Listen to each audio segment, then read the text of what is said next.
Continuamos aquí en este programa especial acompañando lo que está sucediendo en el Senado de la Nación, en donde en un debate histórico hoy veremos qué sucede con la ley de interrupción voluntaria de embarazo.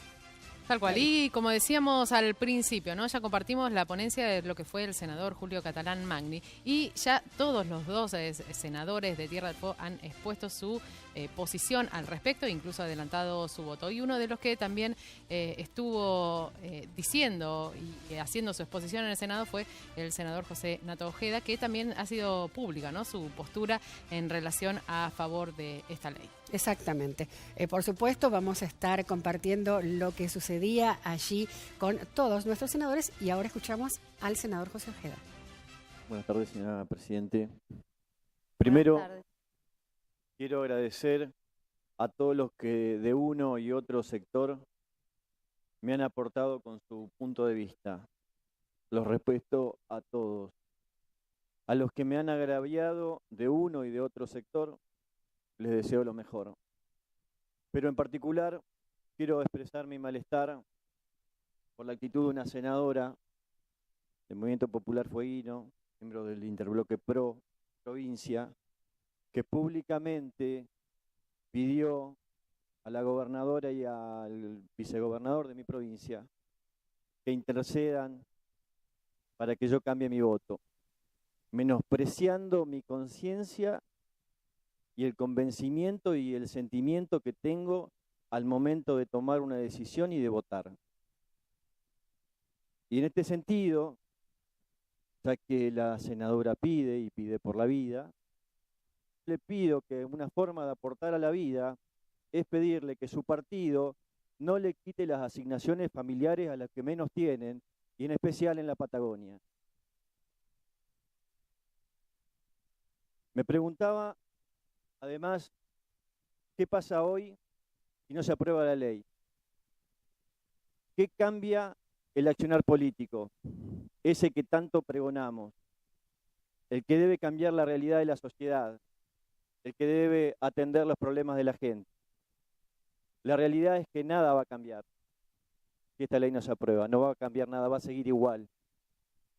Las mujeres que decidan abortar, cualquiera sea la razón, seguirán viéndose obligadas a arriesgar su vida, porque como Estado no fuimos capaces de brindarle ninguna respuesta. Que de no mediar ningún profesional de la salud, esos embriones, o como le quisiéramos llamar, no tendrán tampoco ninguna oportunidad de vida. No habremos salvado ninguna vida, por el contrario, perderemos con seguridad una y arriesgaremos la otra. Lamento que no se haya podido introducir las modificaciones que surgieron en las comisiones durante el tratamiento de la media sanción. Por ejemplo, exceptuar el cumplimiento de la ley a las instituciones privadas con adscripción religiosa. Entiendo que hay que respetar todas las posturas. Otra modificación que no prosperó es que se establecía el deber de informar sobre la interrupción voluntaria del embarazo y sobre las políticas de maternidad. Considero que esto era una oportunidad para salvar una vida, la vida del embrión. Un punto importante sobre el que me quiero detener es el artículo 7, donde se establecen tres supuestos de interrupción legal del embarazo. Y dice textualmente, en el proyecto fuera del plazo dispuesto, más allá de las 14 semanas. En las exposiciones que se realizaron dentro del debate en el plenario de comisiones, 2 médicos especialistas, una mujer, Estela Maris Manzano, y Feirala, ellos opuestos en su forma de ver, coincidían que, por definición en términos médicos, el aborto puede ser practicado en un plazo máximo de 22 y 24 semanas, entendiendo que a partir de allí lo que se practican son partos inmaduros o prematuros, considerando que antes de ellos es casi nula la vida extrauterina del feto, avalando lo estipulado en el protocolo para la atención de las personas con derecho a la interrupción legal del embarazo, dictado por el Ministerio de Salud en el año 2010 y actualizado en el 2016, el que fija hasta un máximo de 22 semanas para la realización de la práctica, regulando el artículo 86 del Código Penal, que tampoco establece un plazo. Les recuerdo que esto se encuentra hoy vigente, funcionando sin conflicto con la Constitución Nacional. Otro punto destacable es que se prevé la intervención de consejerías las que contribuirán a que las personas gestantes puedan acceder a la totalidad de la información que deben conocer en forma previa a la realización de la práctica. Realmente creo que se puede brindar desde el Estado la contención necesaria para proporcionando las distintas opciones y respetando lo que la mujer elija, evitando así que caigan en manos de quienes solamente pretenden lucrar con su desesperación y, reitero, dándole una oportunidad de vida a las dos vidas, puesto que esto de ninguna manera va a ocurrir en la clandestinidad. Creo que hay que acompañar esta iniciativa para dar igualdad de condiciones a aquellas personas que deciden interrumpir un embarazo. De lo contrario, no hacemos más que contribuir a la desigualdad, ya que el que dispone de recursos económicos puede acceder a las condiciones médicas, de seguridad y contención que se requieren para este tipo de intervenciones. Y por el contrario, las que no las posean se ven confinadas a realizar estas prácticas en lugares deplorables, sin profesionales de la salud, aumentando considerablemente el riesgo de vida. En este mismo sentido, se expresaba el médico más emblemático que ha tenido la Argentina en cuanto a salvar vidas, reconocido en este Senado con la entrega de la mención José de San Martín, el doctor René Favaloro. ¿Quién puede poner en duda su hombría de bien y la sinceridad de sus palabras? Todos los aquí presentes queremos salvar vidas, pero diferimos en cómo hacerlo. Personalmente no creo que la solución sea dejar el tema en la clandestinidad. El Estado no puede mirar hacia otro lado frente a esta gran problemática que afecta a tantas mujeres. Seguiremos peleando, mujeres y hombres, por sus derechos, ya que la falta de ellos ha provocado miles de injusticias, pero lo que es peor, se ha llevado miles de vidas. Reitero, los que votan a favor de la continuidad del aborto clandestino votan, aceptan y validan el riesgo de muerte, que mujeres por distintos motivos personales e internos aceptan y optan por lo que considero una decisión tremenda, difícil y dolorosa. Por último, soy padre de 3 hermosas hijas. A ninguna le aconsejaría un aborto, por el contrario, la alentaría a seguir adelante, en todos los casos, excepto ante el riesgo de vida. En ese caso no.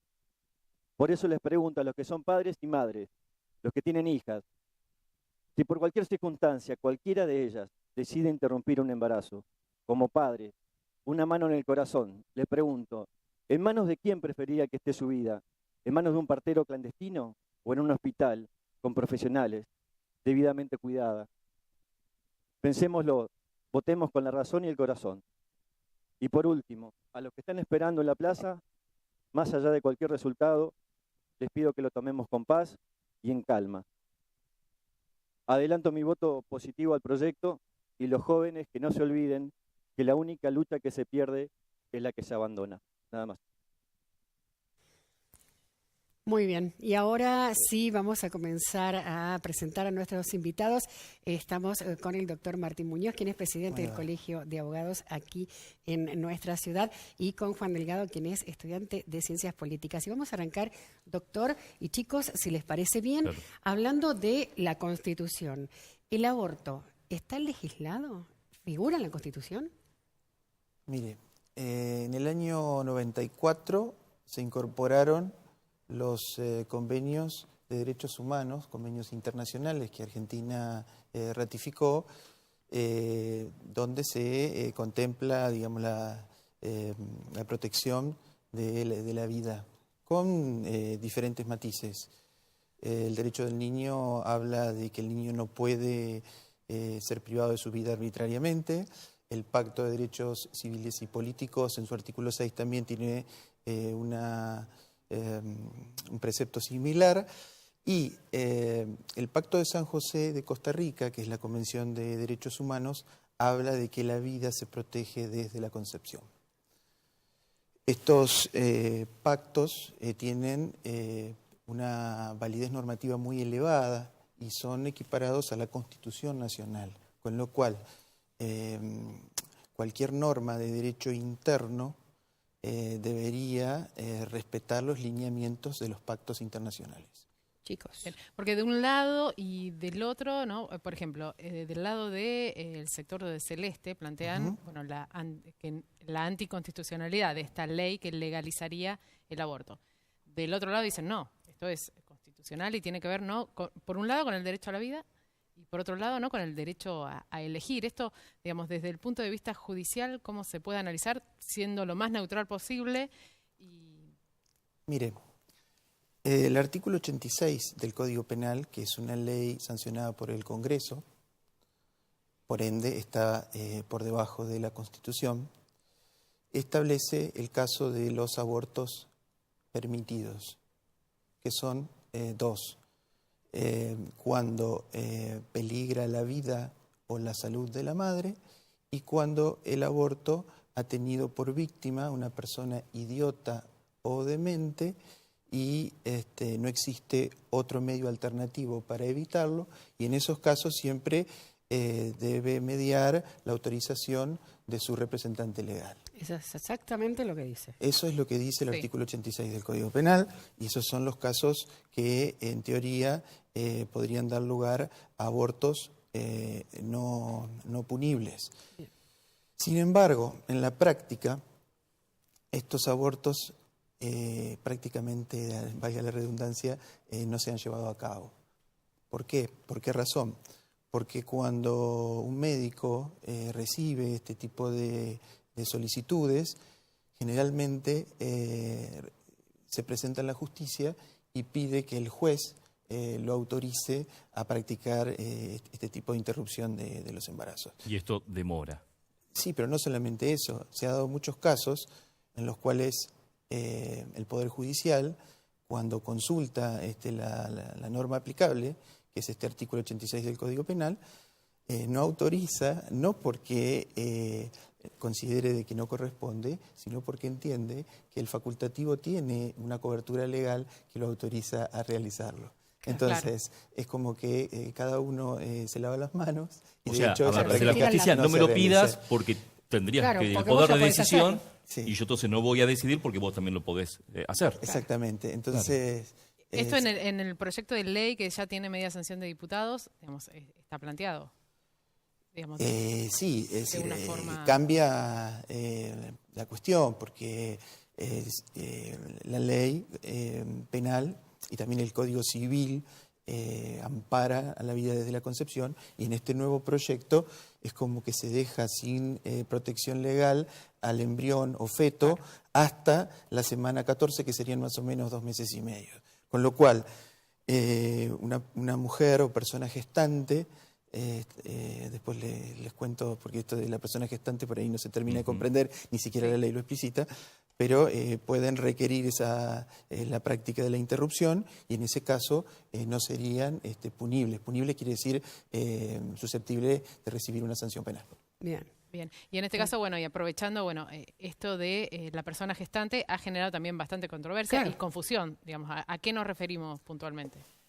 Yo entiendo que la persona gestante es una mujer que se ha cambiado de sexo y que ha conservado sus órganos reproductores femeninos. Entonces, en apariencia es un hombre, pero que se utilizan su útero para poder procrear. Claro. Bien, ahí ya no quedarían dudas. No, Exactamente. ¿Y la objeción de conciencia qué es? Cuando ¿Qué? hoy ponen los médicos... De ese tema. Claro, y se nombra tanto esto y uno dice... ¿de qué qué es la estamos objeción hablando? de conciencia? Como su nombre lo indica, es una situación donde el médico entiende que su formación y sus valores le impiden llevar adelante este tipo de prácticas. Entonces lo manifiestan por escrito, estamos hablando conforme al proyecto, ¿verdad? Sí, sí. Claro, y de esa forma ese médico estaría desobligado legalmente y podría continuar trabajando y abstenerse de realizar este tipo de práctica. Lo que no se permite, lo que no permite este proyecto es que esta situación, digamos, este planteo lo realice la institución. O sea, la objeción institucional o de ideario está terminantemente prohibida, y además se robustece esta situación con toda una batería de normas que tienden a controlar el caso de cuando las clínicas y los hospitales, como ha pasado, tratan de eludir por todos los medios realizar este tipo de prácticas. Bien, Juan, ahora queremos saber tu área. Siempre estamos hablando de esto que parece que viene desde los unitarios y federales. O sos verde o sos celeste y siempre se divide la sociedad. ¿Qué pasa que no podemos unificarnos y por más que cada uno tenga un pensamiento distinto, que no haya violencia, que nos respetemos? Bueno, la verdad que es muy interesante cómo se ha dado el debate. Es un debate que en los movimientos de mujeres viene desde hace décadas. El pedido, digamos, por la legalidad de la práctica del aborto y las posturas en contra también. En este sentido, lo que me parece que hay que rescatar de lo que se está dando en este momento es el camino por el que se está llevando ese debate.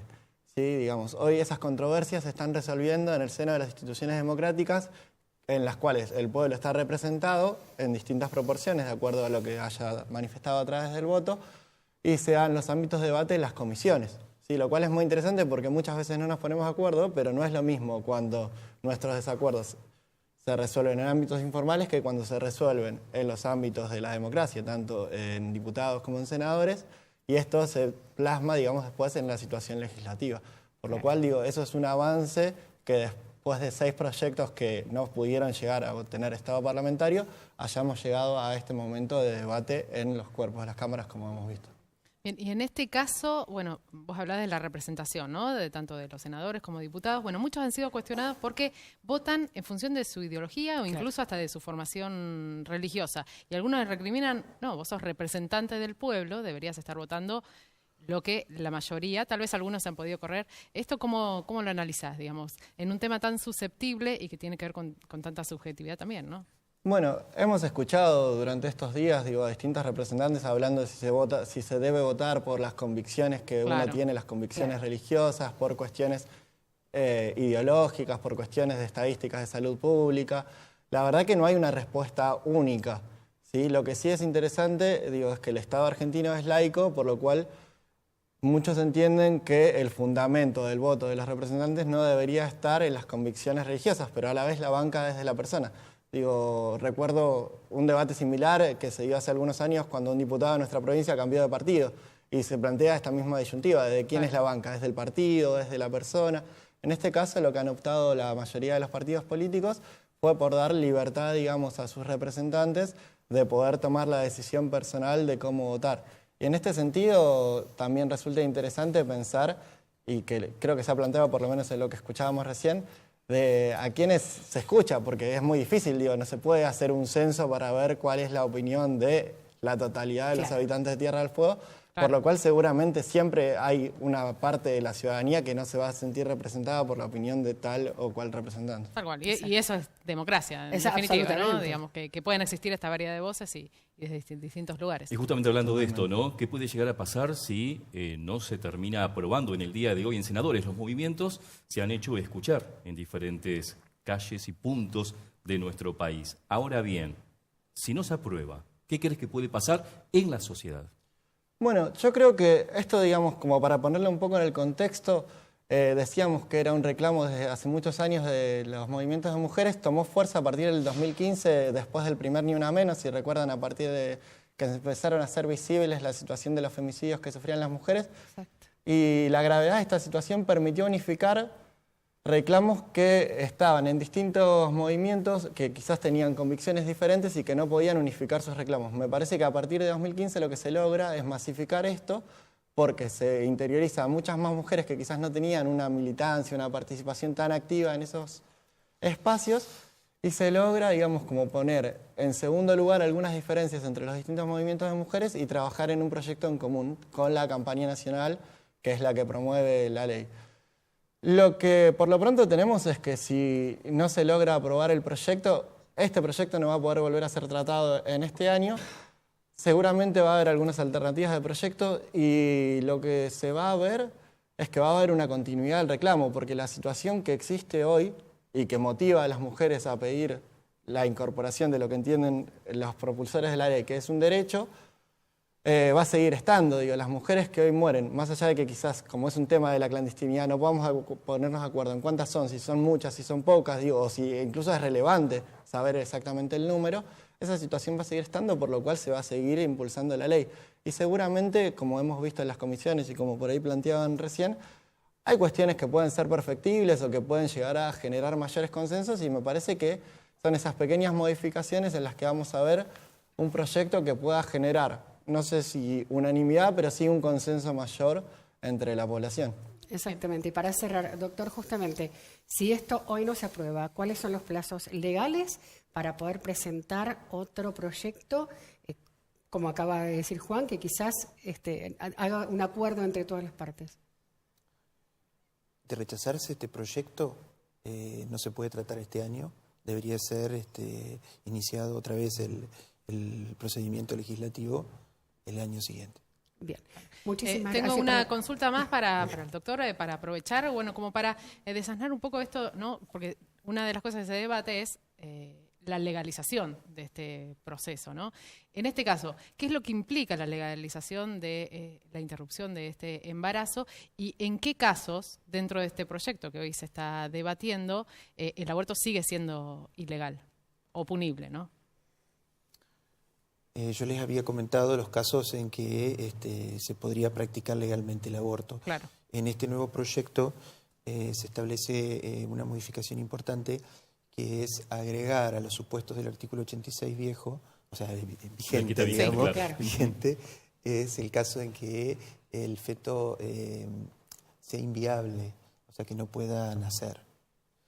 Y además se establece en una de las soluciones que creo que desde mi humilde opinión es muy cuestionable, que es en aquellos casos de violación, lo único que se exige a la víctima es una declaración jurada, con lo cual estaría en condiciones de presentar, o sea, pedirse y obtenerse una interrupción del embarazo con posterioridad y sin límite, o sea, con posterioridad a los 2 meses y medio, incluso antes de nacer, supongamos, y en ese caso lo único que se exigiría, como decía, era la declaración jurada, lo que puede llegar a permitir una serie de inconvenientes gravísimos. Bien, y también otro punto es que se traslada el punto de vista del accionar médico, digamos, en este nuevo proyecto. El accionar médico, en caso de que no quiera realizar una práctica, también puede... existe una sanción penal, sí. Existe la posibilidad de criminalizar a los profesionales de la salud. Esto también ha sido un punto cuestionable, ¿no? Sí, sin ningún tipo de duda. Y por último, desde el punto de vista del derecho, ¿cómo se ha visto este debate de la legalización o no? Y si puede haber un antes y un después, ¿no? En relación a las discusiones que se ha dado. Sin ningún tipo de duda que el debate es importante porque es un tema que preocupa, más allá de que esto está inspirado por corrientes ideológicas que hace rato que vienen pugnando por este proyecto. Las estadísticas del Ministerio de Salud hablan de 42 casos de abortos clandestinos, pero, como decía el señor, estamos hablando de clandestinidad y qué control puede haber. Claro. Pero también habría que preguntarse, en ese caso, qué delito se comete a la luz del día y frente a testigos y a terceros. Cualquier tipo de actividad delictiva se comete fuera del alcance de testigos. Entonces, no, simplemente agradecerles. La verdad han sido muy claros los dos. Así que, bueno, nada, muchísimas gracias. no, por favor. Muchas gracias a ustedes. Por la invitación. Un placer. ¿Les Por ahí parece? le pedimos una reflexión Sí, final, cómo no. aprovechando Juan. que tenemos a un joven estudiante. Bueno, una reflexión final antes de despedirte en relación a este tema. Bueno, muchas gracias. Primero felicitarlos por el programa, la verdad agradecerles la invitación. En ese sentido me parece que también es importante destacar como un antecedente el fallo conocido como FAL, que permitió la generación desde el Ministerio de Salud de la Nación en el año 2012 de un protocolo de aborto no punible para clarificar, digamos, algunas dudas que había. La provincia adhirió en su momento y me parece que esto fue un avance, digamos, en por lo menos clarificar cuál era la situación en la que quedaba. Un poco lo que comentábamos del debate también. Hemos visto la diferencia entre la Cámara de Diputados y senadores, donde entre los senadores el promedio de edad es mucho mayor, la forma de debatir también es otra, y me parece que quizás por eso se ve menos la vehemencia o la pasión que se vio en estos días en la Cámara de Diputados. Hay cientos de miles de jóvenes en las calles, tanto a favor como en contra, pero me parece que es un tema que incluso si hoy no sale, en senadores va a seguir estando en la agenda y que ya creo que va a generar un cambio en la generación que viene. Bien, Absolutamente. muchísimas gracias. Gracias, Juan. muy amables. Muy bien, ahora sí, vamos a una pausa, enseguida volvemos. Todavía tenemos más para compartir con ustedes.